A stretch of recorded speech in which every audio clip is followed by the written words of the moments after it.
Continuando a leitura do livro O Abismo, que foi orientado pelo espírito de André Luiz, e é uma obra mediúnica do Rafael Ranieri.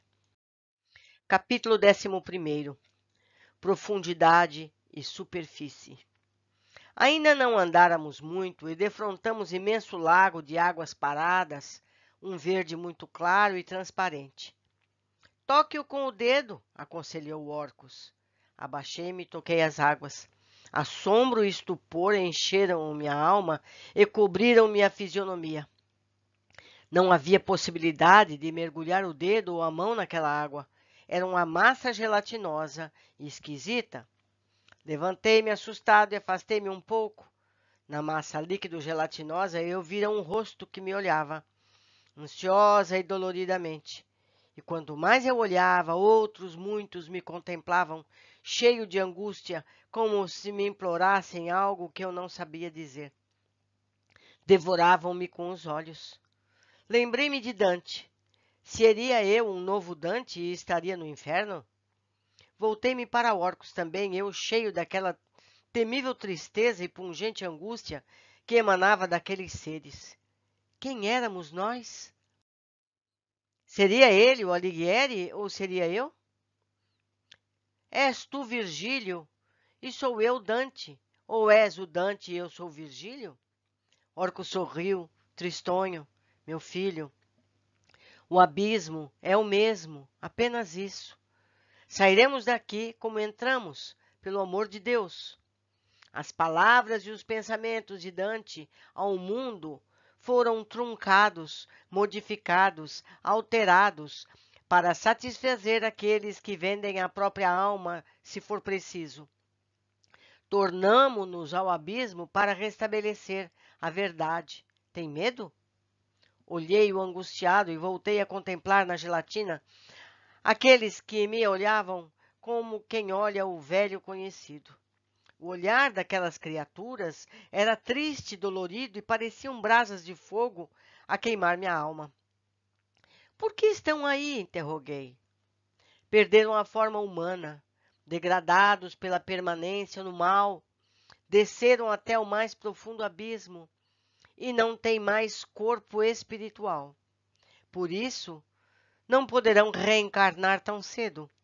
A bondade divina, porém, permite que estacionem nesta massa difusa, informe e vaga, que os conterá por muitos séculos e milênios, nos braços amorosos da terra e em seu seio de mãe. Lentamente se recuperarão para reiniciar a marcha de volta. Estão na profundidade e anseiam pela superfície. A superfície que para eles é a superfície da terra, onde os homens vivem e representa para essas criaturas uma espécie de céu ou de esfera superior. Se os homens lá em cima suspiram pelo céu ou lutam por subir às esferas superiores, estes seres aqui anseiam por renascer na terra como quem conquistará verdadeiro céu. E nós, meus amigos, estamos dando valor para a terra que temos? Não é verdade? Vamos continuar. Capítulo 12. Oportunidade divina. Eu bem não me refizera do espanto quando Orcus apontou-me uma turba sombria. Verdadeira multidão de criaturas esfarrapadas e tristes, cobertas por mantos ou panos cor-de-rosa, colocadas no lado oposto ao lago, contemplavam-no de longe, com os olhos voltados para o chão. Temiam, talvez, contemplar-nos. Compacta multidão de seres irreconhecíveis aos homens da terra, fisionomias patibulares angustiadas, silenciosos, profundamente silenciosos. Os pés mergulhavam no charco formado pelas águas do lago que ali formava uma espécie de praia. Aqueles, mais do que estes, disse o grande espírito, anseiam por reencarnar na superfície. Não estão no templo da inconsciência ainda e por isso compreendem retornar ao mundo em corpo de carne é como respirar um pouco de oxigênio puro. A reencarnação, meu filho, é bênção de Deus e oportunidade divina. A conquista de um corpo na terra é concessão pouco compreendida pelos homens, homens e mulheres, homens, gênero. A permanência no seio desta horda que você vê é que levou muita gente a acreditar no inferno eterno. Dante foi claro, mas os homens e os frades de seu tempo, com as mãos do dragão, deturparam-lhe a obra. Cabe-nos a tarefa de contribuir para o restabelecimento da verdade. Eu quero, bradou uma voz do outro lado do lago, interrompendo-nos a meditação. O que queres? Perguntou Orcus. Quero voltar. Ajuda-me. Eu quero. Gritaram milhares de vozes, enchendo o abismo de rumor de ondas de oceano que semelhavam quebrar em praias distantes. Depois gritos horríveis e tristonhos de angústia, angústia sem fim, sucederam-se aos primeiros berros. Gemidos lacinantes, uivos, gargalhadas e choros de verdadeiros loucos. Deixa-nos voltar à superfície.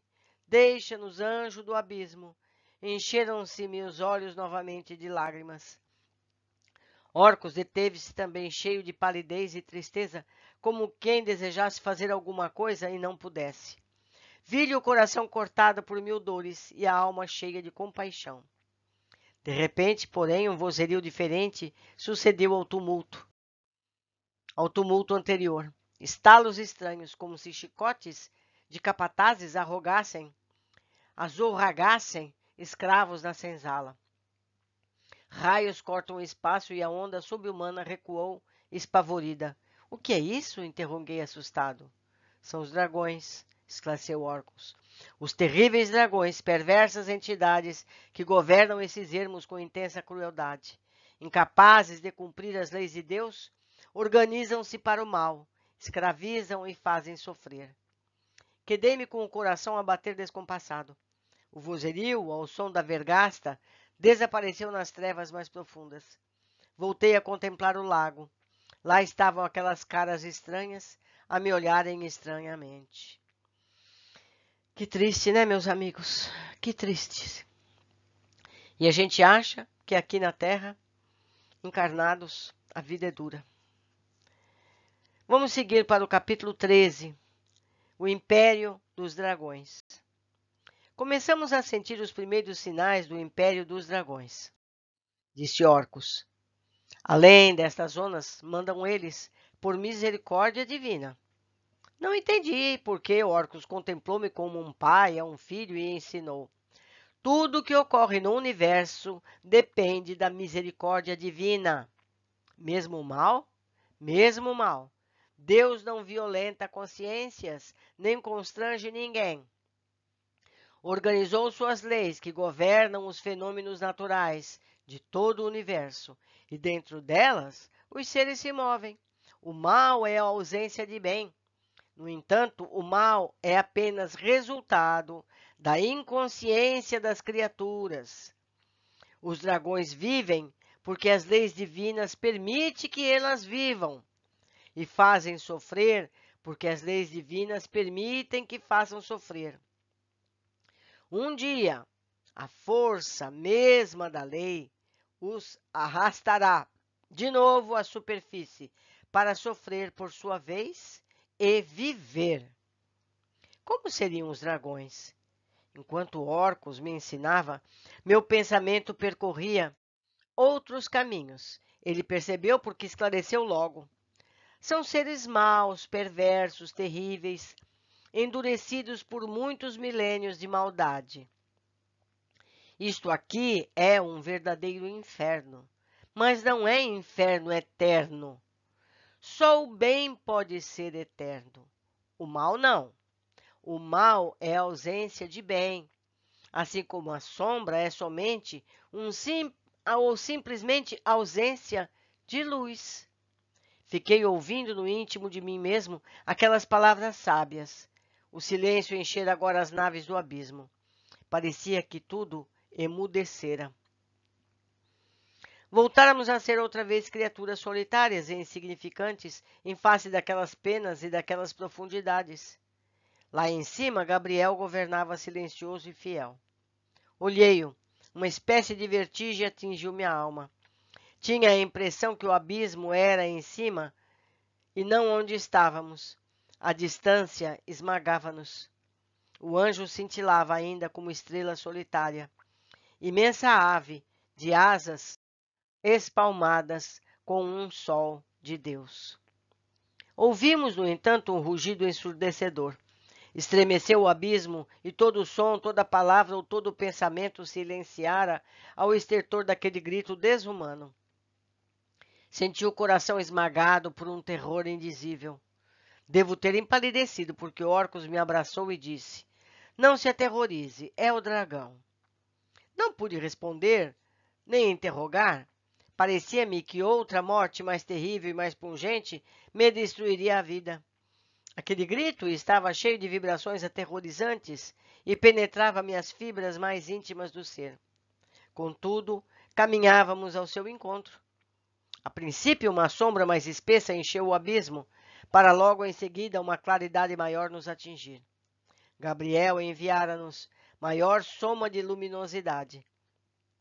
A nossos pés, seres estranhos exibiam as faces cadavéricas e patibulares, reunidos como crocodilos inofensivos e apalermados.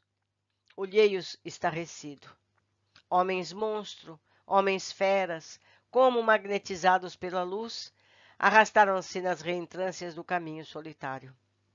A voz estertórica do dragão talvez estivesse paralisado a ação, porque alguns ofereciam olhares aterrorizados e tristes, como se houvessem recebido em cheio, em plena alma, punhaladas de infinita dor.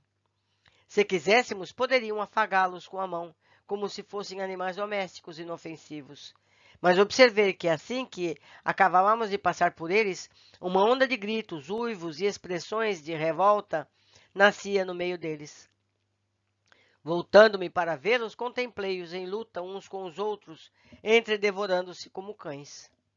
Era um bando de feras momentaneamente paralisados pela luz ou imobilizados pelo terror do dragão.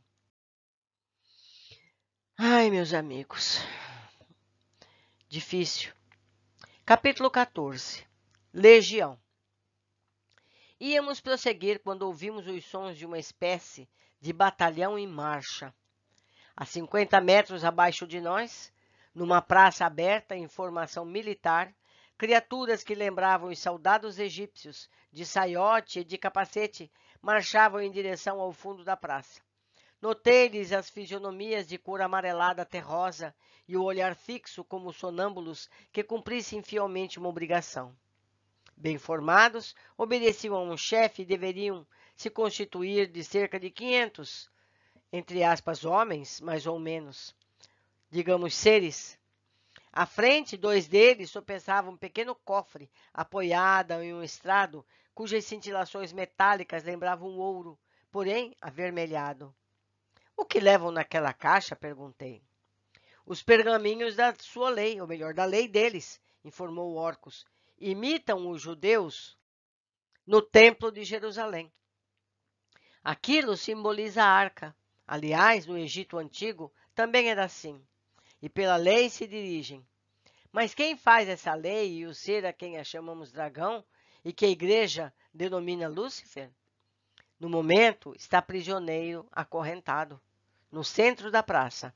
Olhe lá e veja bem que no centro mesmo dessa praça, onde se observa uma espécie de fonte luminosa, existe alguém acorrentado. Procurei contemplar e observar melhor, quedei-me assombrado. Sobre pesadas correntes, um ser como jamais foi dado ver a criaturas da superfície da terra, ali se encontrava prisioneiro. Conquanto a fisionomia lembrasse a fisionomia de um homem, ou de um espírito de forma humana, estava tão distanciado da nossa espécie quanto o dinossauro de um homem. Descomunal, pernas que lembravam colunas de um edifício, pés que mediam muitos metros de altura, braços cabeludos, embora de pele amarelada e ao mesmo tempo esfogueada, rosto enorme, mais de 15 metros, onde 2 olhos maus avançavam chamas. Às vezes uivava ou gemia. Por que não arrebenta as correntes? Indaguei. O Senhor com letra maiúscula. O Senhor, o Deus, não permite. Contudo, lhe foi concedido por Deus certo tempo de liberdade e em breve reinará livre das amarras com permissão divina. Eu vou ler o parágrafo novamente. O Senhor não permite que ele rebente as correntes. Contudo, lhe foi concedido por Deus certo tempo de liberdade e em breve reinará livre das amarras com permissões divinas. Meus amigos, esse texto está nos evangelhos, está na Bíblia. Que ele estaria preso e depois seria solto por um breve tempo. Será que não é isso que nós estamos vivendo hoje em dia? Fique aí para cada um pensar. Continuando a leitura. Fiquei paralisado. Aquele monstro libertar-se? Como seria possível? Sim, Deus, em sua misericórdia, lhe dará a oportunidade para redimir-se. Segundo estamos informados, terá a concessão de subir em breve tempo à superfície da terra e estabelecerá uma luta contra o bem durante 1000 dias. Aqui nós não sabemos se esses dias são contados, corridos, ou se eles representam cada dia mais tempo. Mas se for dias corridos, 3 anos. Depois será vencido. Os homens ficarão nessa época entregues ao seu livre-arbítrio, exclusivamente a ele. Apenas os bons espíritos os ampararão à distância. Isso lhe dará, porque nessa ocasião o homem decidirá o destino do mundo. Os que forem verdadeiramente bons subirão a regiões mais altas de consciência, e os que somente parecem bons rolarão nos abismos da inconsciência. Meus amigos, esses abismos que nós estamos vendo, estamos visitando através da leitura. Mas isso não é uma temeridade, um mal? Deus permite o que chamamos de mal, para que muitos melhorem. A presença do dragão porá em risco apenas aqueles que ainda não consolidaram o bem em si mesmos. E o dragão, o que lucra com isso? Sua consciência culpada terá a oportunidade de aproveitar a experiência humana, assim como receberá da Terra vibrações transformadoras que há milênios o homem lança na superfície. Os dragões também fazem parte da criação divina, a parte mais embrutecida da Terra. Lembram os mamutes, os brontossauros e os sáurios? Estão na natureza primitiva e retêm os elementos primários e embrionários do nosso sistema. Meus amigos, vamos pensar bem aquilo que pensamos. O que pensamos é do bem? O que pensamos é em favor da maioria? E os nossos líderes? Eles são verdadeiramente do bem? Ou eles se dizem do bem, mas por trás provocam o mal? Nós seremos atraídos para aquele que nos for igual. Vamos continuar. Capítulo 15. O monstro. Observei que o batalhão estancou e que algumas daquelas criaturas foram se prostrar aos pés do monstro.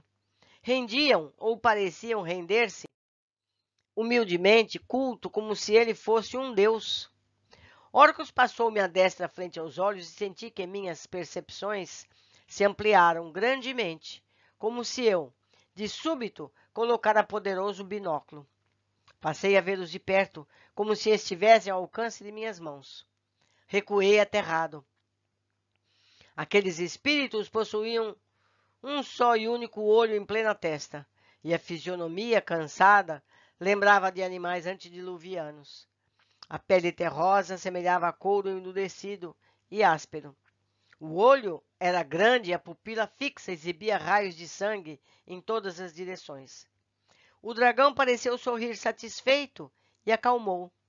Tive a impressão que falava-lhe uma língua estranha, talvez por gesto, porque todos se curvaram. Logo depois, prorrompeu um alarido ensurdecedor. De toda a parte, então, como se saíssem das próprias rochas, saltaram criaturas esquisitas de todas as formas e feições e foram se ajoelhar contritas na praça. Vi seres que se arrastavam dolorosamente na ânsia de se aproximarem o mais possível. Cobras e lagartos, macacoides e aves negras que se dirigiam para o dragão a fim de lhe prestar homenagem. Acreditei que toda a criação inferior do mundo ali se reunia sob a força de poderoso magnetismo. O ambiente encheu-se de um medonho mistério e a névoa atordoante levantaram-se do solo como se ali se houvesse aberto um pantanal. De repente, por mais estranho que pareça, o monstro elevou a voz e eu pude entendê-lo simplesmente pela linguagem do pensamento. Filhos dos dragões, bradou ele. A nossa hora se aproxima. Há séculos espero acorrentado aqui, prisioneiro e escravo, desses que se diz senhor da vida, à espera da libertação. Mas um dia haveremos de vencer.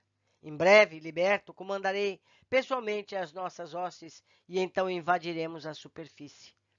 Um alarido estentórico sucedeu às suas palavras. Aqueles seres apáticos, terrosos, automatizados, grunhiam nas profundezas do abismo e levaram vozes desumanas em frenéticos clamores de alegria. Venceremos, venceremos, clamaram eles. Sairei para a luz do sol, continuou o dragão, e aprisionaremos as almas que nos pertencem, pois os filhos do crime, por direito divino, são propriedade dos dragões. Novo clamor de contentamento se elevou na multidão. Os espíritos militarizados batiam com os pés no solo, fazendo coro à multidão oculta por entre as pedras. Aguardem, aguardem, filhos das trevas. Combateremos a luz e haveremos de vencê-la. Bem não dissera ele isso, e uma rajada de luz em catadupas desceu do alto ensolarando o abismo. Gritaria ensurdecedora respondeu àquela demonstração do mundo superior. Todavia, espavoridos, aqueles milhares de espíritos possuidores das mais estranhas formas atiraram-se uns contra os outros em corrida louca para se esconderem na escuridão. Gabriel, talvez ouvindo a arenga do dragão, enviara-nos a sua luz e o seu poder. E aqueles seres infelizes e inferiores sentiam-se queimar e cegar-se ao contato da luminosidade sublime do anjo. Desesperados, chocavam-se nas trevas e mergulhavam na reentrância das fendas como animais desorientados que houvessem perdido a noção de dignidade e de amor próprio. Na praça, em pouco, permanecia somente o dragão, vencido e despeitado, voltado para o chão, sofrendo a cruel amargura da derrota. Assim mesmo murmurou: És forte e poderoso, anjo do abismo, mas não te temo. Liberto, subirei para lutar. Punhos fechados, fez um gesto de desafio para o alto. Orcus concentrou-se, porém, cheio de humildade no silêncio da oração. Meus amigos, parece a cada um de nós muito fácil. Cada um de nós acha que somos bons, que as pessoas que amamos são boas, que os nossos ídolos são bons. Será que somos bons mesmo? Será? O que nos move? Que pensamento temos? Somos capazes de amar os nossos inimigos? Somos capazes de amar o ignorante? Somos capazes de aceitar aquele que errou, sabendo que ele também é filho de Deus? Todas essas respostas vão me dizer de que lado nós estamos. Se do lado da luz ou se do lado da treva. Acreditem, é muito difícil. É mesmo muito difícil. E todos nós teremos que enfrentar esse momento, cedo ou tarde. Bem, meus amigos, deixo vocês meditando e nos encontraremos no próximo capítulo. Um abraço.